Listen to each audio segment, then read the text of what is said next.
Hello friends, sad welcome. +2 മാത്സിന്റെ videos ആണ് നമ്മൾ ട്യൂട്ടോറിയലാണ് പരിചയപ്പെടാൻ പോകുന്നത്. ഇത് മലയാളം വോയിസ് ആണ്. അതുകൊണ്ട് please be sure to know Malayalam before watching this video. Okay? Maths +2 Chapter 1 Relations and Functions Part 1 NCERT Solutions 1.1 Question number 1. പരീക്ഷയ്ക്ക് ചോദിക്കാവുന്ന ഒന്നാമത്തെ ക്വസ്റ്റ്യൻ, ഒരു type of question. Determine whether each of the following relations are reflexive, symmetric and transitive. താഴെ തന്നിരിക്കുന്ന relations reflexive ആണോ, symmetric ആണോ, transitive ആണോ എന്നത് നമ്മൾ കണ്ടെത്തണം. ഓക്കെ, എക്സസൈസ് 1.1 ഒന്നാമത്തെ ക്വസ്റ്റ്യൻ ഇതാണ്. ഇതിന് താഴെ ഒത്തിരി ക്വസ്റ്റ്യൻസ് ഉണ്ട്. അതിൽ ഒരു ക്വസ്റ്റ്യൻ ആണ് അടുത്തത് പറയാൻ പോകുന്നത്. First question. Relations are in a set A 1, 2, 3, 13, 14 defined as R is equal to x comma y, the set of all x such that 3x minus y is equal to 0. This is a relation function defined 3x minus y is equal to 0. അപ്പോൾ കഴിഞ്ഞ വർഷം +1 നിങ്ങൾ മാത്സിൽ ഇതൊക്കെ പഠിച്ചിട്ടുണ്ടാണ്, relations functions ഒക്കെ. Just ഒരു idea കിട്ടിയിട്ടുണ്ടാവും. പക്ഷേ കുറച്ചും കൂടി ഡീറ്റെയിൽ ആയിട്ട് നമ്മൾ ഈ ചാപ്റ്ററിൽ പഠിക്കണം. പിന്നെ വെക്കേഷനായി കഴിഞ്ഞ് വരുമ്പോൾ ഇതൊക്കെ മറന്നിട്ടുണ്ടാവും. നമുക്ക് ആദ്യം എന്താണ് റിലേഷൻ എന്നൊന്ന് നോക്കാം. എന്നിട്ട് ഈ റിഫ്ലെക്സീവ് എന്താണ്, സിമെട്രിക് എന്താണ്, ട്രാൻസിറ്റീവ് എന്താണെന്ന് നോക്കാം. എന്നിട്ട് മാത്രം നമുക്ക് ഈ കണക്കിലേക്ക് തിരിച്ചു വരാം. ഓക്കെ, അപ്പം ആദ്യം നമുക്ക് എന്താണ് ഒരു റിലേഷൻ എന്ന് നോക്കാം. നോക്കിയാൽ നമുക്കറിയാം, സപ്പോസ് എൻ്റെ വീട്ടിൽ, സപ്പോസ് ഇത് എൻ്റെ വീടാണ്, ഒരു ഹൗസ് എ. ഇവിടെ മൈ ഫാദർ, എൻ്റെ അപ്പച്ചനുണ്ട്, ഗ്രാൻഡ് ഫാദറുണ്ട്, എൻ്റെ സിസ്റ്ററുണ്ട്. ഓക്കെ, കൂടാതെ മറ്റൊരു ഗ്രൂപ്പിനെ നമുക്ക് മദറുണ്ട്, അമ്മാമയുണ്ട്, സിസ്റ്ററിൻ്റെ ഹസ്ബൻഡുണ്ട്. ഓക്കെ, സിസ്റ്ററിൻ്റെ ഹസ്ബൻഡ്, ഇവർ തമ്മിലൊരു ബന്ധമുണ്ട്. ഫാദറും മദറും തമ്മിലൊരു ബന്ധമുണ്ട്. ഗ്രാൻഡ് ഫാദറും ഗ്രാൻഡ് മദറും തമ്മിലൊരു ബന്ധമുണ്ട്. സിസ്റ്ററും സിസ്റ്ററിൻ്റെ ഹസ്ബൻഡും തമ്മിലൊരു ബന്ധമുണ്ട്. ക്ലിയർ? ഞാനെവിടെയെന്ന് ചോദിക്കരുത്. തൽക്കാലം നമുക്ക് എക്സാമ്പിളിന് ഈ 3 പേര് മതി. അപ്പം അങ്ങനെയാണ് ഞാൻ പറയുന്നത്. ഇങ്ങനെ എഴുതിയത് ഫാദർ മദർ. ഓക്കെ, പിന്നെ ഇങ്ങനെ എഴുതുകയാണ് grand father grand mother. Okay, പിന്നെ ഇങ്ങനെ എഴുതുക my sister sisters husband. Okay, ഇതിനെ ഒരു സെറ്റാക്കി കണ്ടോ. നമ്മൾ റിയൽ ലൈഫിൽ നോക്കിയാൽ ഇങ്ങനെ റിലേഷൻസ് നമുക്ക് ഗ്രൂപ്പ് ചെയ്യാൻ പറ്റും. ഒരു സെറ്റ് ഓഫ് റിലേഷൻ ഉണ്ടാകും. ഇവിടെ നിന്ന് ഇങ്ങോട്ടുള്ള ഒരു റിലേഷനാണ്. ഇവിടെ ഒക്കെ നമുക്ക് കാണാൻ സാധിക്കുന്നത് ഒരു റിലേഷനിൽ എന്താണ് പ്രധാനമായിട്ട് രണ്ട് പേരുമാണ്. 2 പേര് കണ്ടോ. ഇപ്പോൾ ഫാദർ മാത്രം ഇങ്ങനെ നിന്ന് കഴിഞ്ഞാൽ ഞാൻ ഫാദറാണ് എന്ന് പറഞ്ഞു കഴിഞ്ഞാൽ ഒരു റിലേഷൻ അല്ല. ഫാദറിന് ഒന്നില്ലെങ്കിൽ മദറുമായിട്ട് റിലേഷൻ വരാം, അല്ലെങ്കിൽ ഡോക്ടറുമായിട്ട് റിലേഷൻ വരാം, അല്ലെങ്കിൽ സണ്ണുമായിട്ട് റിലേഷൻ വരാം, മകളുമായിട്ടൊക്കെ. അപ്പോൾ എല്ലായിടത്തും നമുക്ക് കണ്ടോ 2 പേര് മിനിമം എന്താണ് വേണം. കണ്ടോ, 2 പേരുണ്ട്. ഇതാണ് ഒരു റിലേഷൻ. സാധാരണ നമ്മുടെ നിത്യജീവിതത്തിൽ നമ്മൾ പറഞ്ഞു കഴിഞ്ഞാൽ അതാണൊരു റിലേഷൻ. അപ്പോൾ നമുക്ക് റിലേഷൻസിനെ ഇങ്ങനെ റെപ്രസെൻ്റ് ചെയ്യാം. കണ്ടോ. ഓക്കെ, ഇങ്ങനെ നമ്മൾ റിലേഷൻസ് റെപ്രസെൻ്റ് ചെയ്യുന്ന മെത്തേഡിനെ നമ്മൾ വിളിക്കുന്ന ഒരു പേരാണ് റോസ്റ്റർ മെത്തേഡ്, പൊരിച്ച മെത്തേഡ്. അങ്ങനെയില്ല, റോസ്റ്റർ മെത്തേഡ്. ഉണ്ടോ ഈ റിലേഷൻ ഇതേപോലെ, അതായത് ഇങ്ങനെ ആരോ ഇട്ട് കാണിച്ചോ സാർ.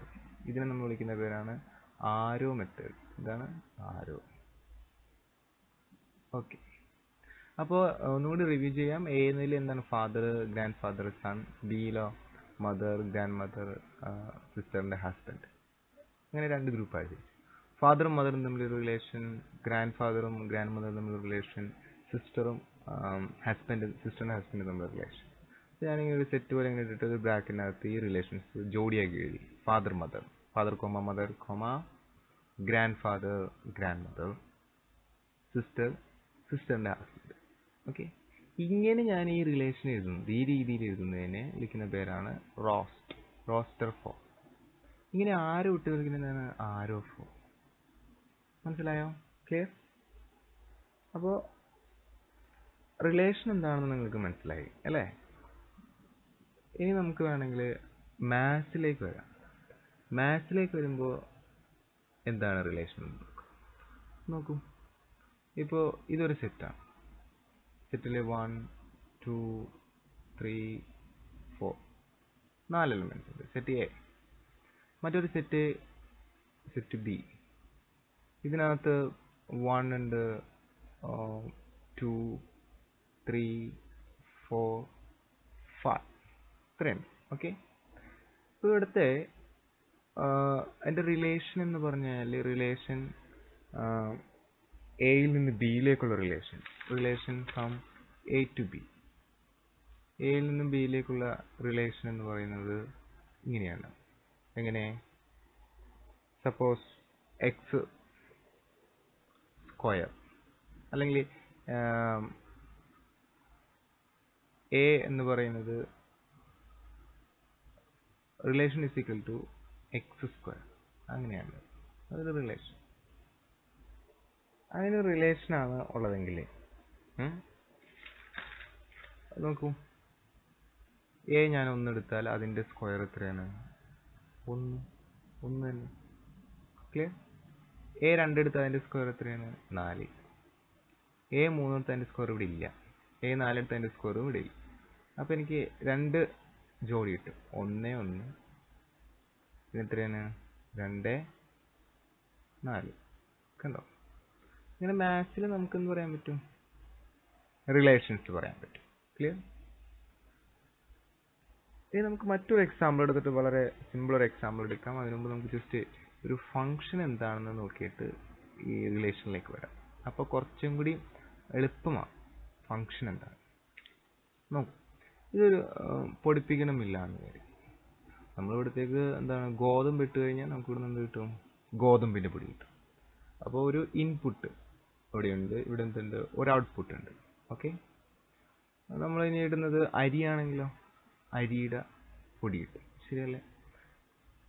അപ്പോൾ ഇത് എന്ന് പറയുന്നത് ഇവിടെ ഒരു ആക്ഷൻ ചെയ്യാൻ, വർക്ക് ചെയ്യാൻ, പൊടിപ്പിക്കുന്നു, ഫംഗ്ഷൻ, ഒരു പ്രവൃത്തി ചെയ്യാൻ. കണ്ടോ?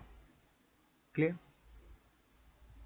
ഇപ്പോൾ നമ്മൾ ഇവിടെ ഇടുന്ന ഒരു ഇൻപുട്ട് ഇവിടെ കറസ്പോണ്ടൻ്റ് ആയിട്ട് നമുക്ക് എന്ത് കിട്ടുന്നു? ഒരു ഔട്ട്പുട്ട് കിട്ടുന്നു. അത്രയും മനസ്സിലായോ?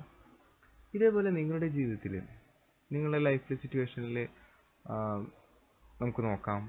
ഒന്ന് ഫോർ എക്സാമ്പിൾ നിങ്ങളുടെ പ്രോഗ്രസ്, നിങ്ങളുടെ പരീക്ഷാ പേപ്പർ എക്സാം, മാത്സിൻ്റെ എക്സാം. നിങ്ങൾക്ക് 100ൽ 80 മാർക്ക് കിട്ടും. ഓക്കെ. ക്ലിയർ? 100ൽ 80 മാർക്ക്. അപ്പോൾ ഇത് നിങ്ങളുടെ ടീച്ചറാണെന്ന് വിചാരിക്കും. ഈ സെൻറ്ററിൽ നിൽക്കുന്നത് നിങ്ങളുടെ ടീച്ചർ. അപ്പോൾ ഈ 80 മാർക്കാണ് നിങ്ങളുടെ ഇൻപുട്ട് ടീച്ചറിന് കൊടുത്ത് നിങ്ങൾ എഴുതിയെടുത്തു. ടീച്ചറിൻ്റെ ഔട്ട്പുട്ട് എന്തായിരിക്കും? Yes, good, super, well done എന്ന് പറയും. അപ്പോൾ നിങ്ങൾ ഒരു ഇൻപുട്ട് കൊടുത്തു. ആ ഇൻപുട്ട് സീക്വൽ എന്താണ്?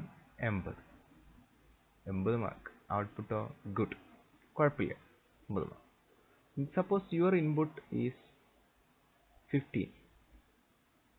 You are failed. ടീച്ചർ എന്ത് ചെയ്യും? കുറേ വഴക്ക് പറയില്ല, കിച്ച്. ഇങ്ങനെയാണോ പഠിക്കണമെന്നൊക്കെ ചോദിച്ചു. അപ്പോൾ എല്ലാ ഇൻപുട്ടിനും കറസ്പോണ്ടൻ്റ് എന്തുണ്ട്? ഒരു ഔട്ട്പുട്ട് ഉണ്ട്. ശരിയല്ലേ? മനസ്സിലായോ? അതേപോലെ നമുക്ക് നമ്പേഴ്സ് എടുക്കുകയാണെങ്കിൽ നമുക്ക് സപ്പോസ് ഒരു സെറ്റ് എ, മറ്റൊരു സെറ്റ് ബി. ഇവിടെ ഒരു ഫംഗ്ഷൻ ഇടയിൽ ഒരു ഫംഗ്ഷൻ പറയാം സാർ. ഫംഗ്ഷൻ എന്താണെന്ന് വെച്ചാൽ x². എന്താണ് x². ഇതിനകത്തുള്ള എല്ലാ എലമെന്റ്സിനെയും എക്സ് ആണെന്ന് എടുക്കുക. X. Suppose all elements in group A is x and all elements in group B is equal to Y. അപ്പോൾ റിലേഷൻ പറയണേ x²-ലൂടെ കടന്നു പോകണം, അതാണ് വൈ. ഇതാണ് റിലേഷൻ. കണ്ടോ, ഇവിടെ നിങ്ങളുള്ള റിലേഷൻ എന്താണ്? x². ഇതിലൂടെ കടന്നു പോകാം. അപ്പോൾ സപ്പോസ് ഞാനിവിടെ 1 പറയുകയാണെങ്കിൽ ഇവിടെ x² എന്തായിരിക്കും? 1. ഓക്കെ. സപ്പോസ് ഇവിടെ 2 ആണെങ്കിൽ ഇവിടെ x² എന്തായിരിക്കും? 4. കണ്ടോ. ഇവിടെ 3 ആണെങ്കിൽ x² എന്തായിരിക്കും? 9. ഇവിടെ -3 ആണെങ്കിലോ? അപ്പോഴും 9. പിന്നീട് ഒരു 9 വരയ്ക്കേണ്ട ആവശ്യമില്ല. 2. അപ്പോൾ പക്ഷെ എന്നാൽ നിങ്ങൾ ശ്രദ്ധിക്കണം, 3-ന് ഇവിടെ ഒരൊറ്റ ഔട്ട്പുട്ടേ ഉള്ളൂ. നിങ്ങളിട്ട ഇൻപുട്ട് എത്രയാണ്? 3. ഔട്ട്പുട്ട് 9. ഒരെണ്ണം കിട്ടി. ഇനി നെഗറ്റീവ് ഇൻപുട്ട് ഇട്ടാലോ? അപ്പോഴും ഒരു ഔട്ട്പുട്ടേ കിട്ടുന്നുള്ളൂ. മനസ്സിലായോ? അതായത് എയിലെ എല്ലാവർക്കും ബിയിൽ ഒരൊറ്റ ഔട്ട്പുട്ട് മാത്രമുള്ളെങ്കിൽ അതിനെയാണ് നമ്മൾ എന്ത് പറയുക? ഫംഗ്ഷൻ എന്ന് പറയുക. ഓക്കെ. ഇപ്പോൾ എയിൽ നിന്നും ബിയിലേക്ക് ഒരു ബന്ധമുണ്ട്, ഒരു റിലേഷൻ ഇവിടെ ഉണ്ട്. ആ റിലേഷൻ എന്താണ്? റിലേഷൻ എന്ന് പറഞ്ഞു കഴിഞ്ഞാൽ എയുടെ സ്ക്വയർ ആണ് ഇവിടെ ഉള്ളത്. ഒരു ബന്ധമുണ്ട്. ഒപ്പം തന്നെ ഇതൊരു ഫംഗ്ഷനാണ്. ഫംഗ്ഷൻ ആകണമെങ്കിൽ എയിലെ എല്ലാവർക്കും ബിയിൽ ഒരു ബന്ധം വേണം, ഒരു ഇമേജ് വേണം. മനസ്സിലായോ?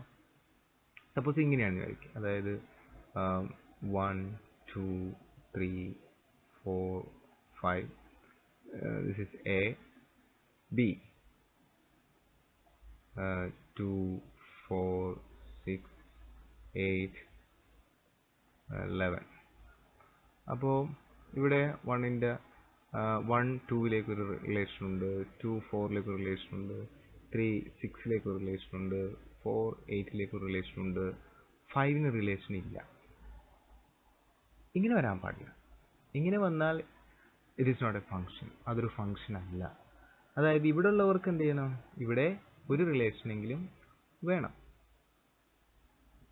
മറ്റൊരു രീതി പറഞ്ഞു കഴിഞ്ഞാൽ സപ്പോസ് ഇവിടെ 1 2 3 എ, ബിയിലെ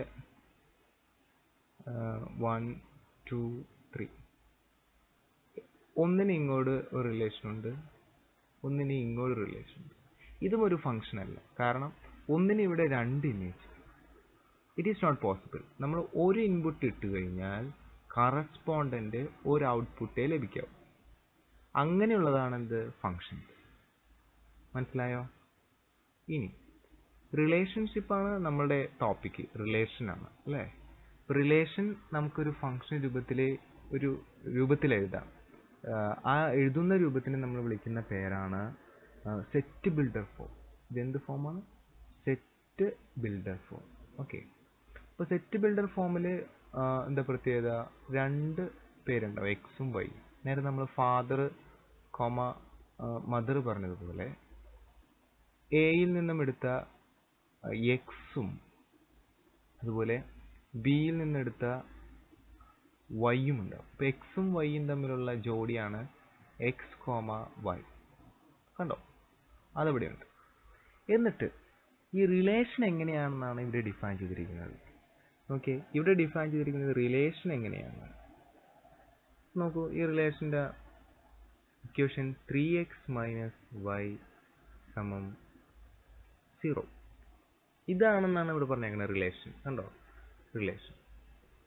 അതിൻ്റെ അർത്ഥം നമുക്ക് വേണ്ടത് y എത്രയാണെന്ന് കണ്ടെത്താം.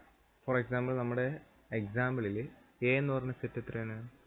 1 2 3 13 to 4. x, y കാണുന്നു. അപ്പോൾ 1 2 3 എയിലെ സാറ് 3 പേരെടുക്കുന്നു. ഓക്കെ. എക്സ് എ അല്ല എക്സ് സോറി 1 2 3 എക്സ് എടുക്കും. വൈ എനിക്കറിയില്ല. എന്നാൽ വൈ കണ്ടുപിടിക്കാനുള്ള ഒരു റിലേഷൻ തന്നിട്ടുണ്ട്. എയിൽ എക്സിൽ നിന്നും വൈയിലേക്കുള്ള ഒരു റിലേഷൻ നമുക്ക് നോക്കാം. റിലേഷൻ പറഞ്ഞിരിക്കുന്നത് 3x - y = 0. ഇങ്ങനെയായിരിക്കണം എന്നാണ്. ഇതിൽ നിങ്ങൾ ചെയ്യേണ്ടത് y കണ്ടെത്തണം. കണ്ടോ? ഈ y ഇങ്ങോട്ട് സമത്തിൻ്റെ ഇപ്പുറത്തേക്ക് മാറ്റാം. അപ്പോൾ സമത്തിൻ്റെ അപ്പുറത്തേക്ക് പോകുമ്പോൾ മൈനസ് ഒക്കെ പോസിറ്റീവ്. അപ്പോൾ നിങ്ങൾക്ക് y സമം എന്തെന്ന് കിട്ടും? 3x. ക്ലിയർ? y സമം 3x. അങ്ങനെയാണെങ്കിൽ 3xൻ്റെ സ്ഥലത്ത് ഈ 1 കൊടുത്താൽ 1 എങ്ങനെയാണ് ആരുമായി ബന്ധപ്പെട്ടിരിക്കുന്നത് കിട്ടും. നോക്കാം. y is equal to 3 into 1 is equal to 3. അപ്പോൾ ഇവിടെ എന്താണ്? 3യുമായിട്ടാണ് 1ന് കണക്ഷൻ. അപ്പോൾ നമുക്ക് ആ ജോഡീനെ എങ്ങനെ എഴുതാം? ഇങ്ങനെ എഴുതാം. എങ്ങനെ? 1, 3. കണ്ടോ? 1ൽ നിന്ന് 3യിലേക്ക്. അതെങ്ങനെ കിട്ടി? നമ്മൾ റിലേഷൻ എടുത്ത് എഴുതി, അതിൽ നിന്ന് y സമം 3x എന്ന് എഴുതി, ടെക്സിൻ്റെ സ്ഥലത്ത് ഈ തന്നിരിക്കുന്ന ക്വസ്റ്റ്യനിൽ ആദ്യത്തെ വില കൊടുത്തു 1. അപ്പോൾ നമുക്ക് y സമം 3 കിട്ടി. അപ്പോൾ എക്സിൻ്റെ വില 1 ആകുമ്പോൾ വൈയുടെ വില എത്രയായിരിക്കും? 3. മനസ്സിലായോ? ഇതേപോലെ നമുക്ക് 2 കൊടുത്തുമ്പോൾ എന്ത് കിട്ടുമെന്ന് നോക്കാം. 2 കൊടുത്തുമ്പോൾ എന്ത് കിട്ടുമെന്ന് നോക്കാം. ഒരു മിനിറ്റ് മാറ്റട്ടെ.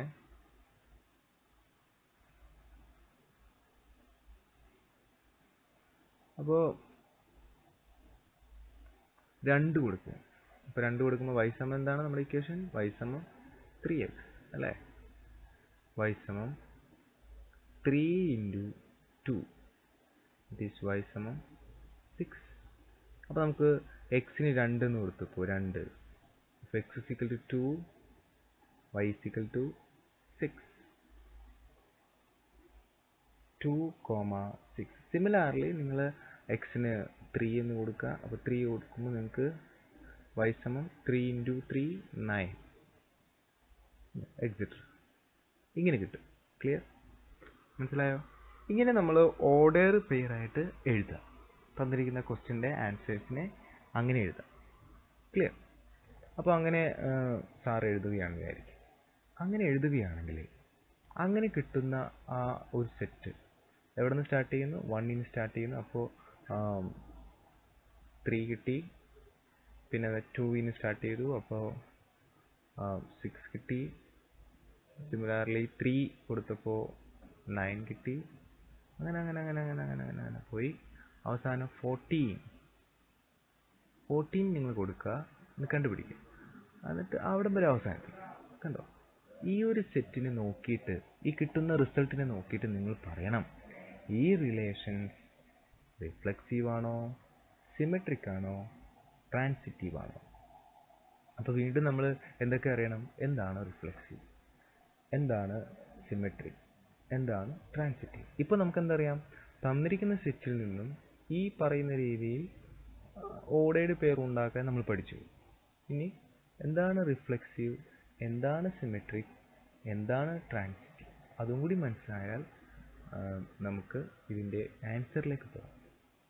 അതിനായി പാർട്ട് 2 കാണുക. Okay,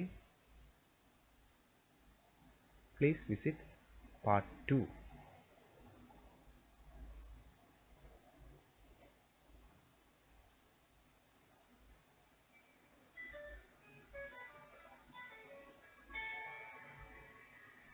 Thank you.